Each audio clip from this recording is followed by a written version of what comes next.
Good morning. My name is Dr. Sivadaya, Associate Professor in KGH and Consultant Cardiologist in Ayushman Hospital. Happy Diwali.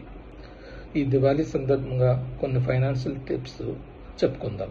ఎందుకంటే మన education సిస్టంలో ఎప్పుడు కూడా financial education చేయరు, particularly medical ఫీల్డ్లో. So ప్రతి మనిషికి కంపల్సరీగా కావాల్సినవి 4.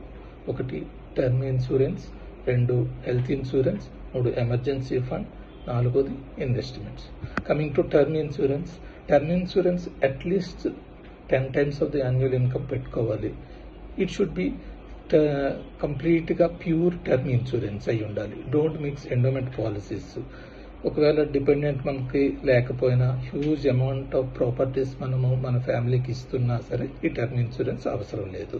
కంపల్సరిగా minimum of 10 times of annual income మన దగ్గర ఉంచుకోవాలి టర్మ్ ఇన్సూరెన్స్. రెండోది హెల్త్ ఇన్సూరెన్స్ అట్లీస్ట్ 10 lakhs తీసుకోవాలి.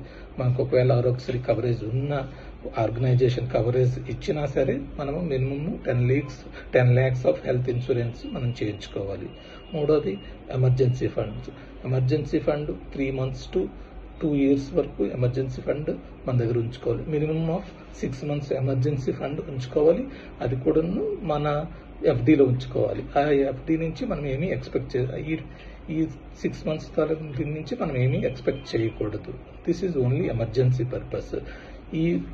ఈ term insurance, health insurance and emergency funds ఈ 3 ఫిల్ అయిన తర్వాతే మనం ఇన్వెస్ట్మెంట్స్ గురించి ఆలోచించాలి. ఆ ఇన్వెస్ట్మెంట్ లో అది కూడా 3 బకెట్లలో ఉంచుకోవాలి. 1 short term bucket, medium term bucket and long term buckets. వాటి గురించి మనం ఇంకొకసారి తెలుసుకుందాం. Thank you.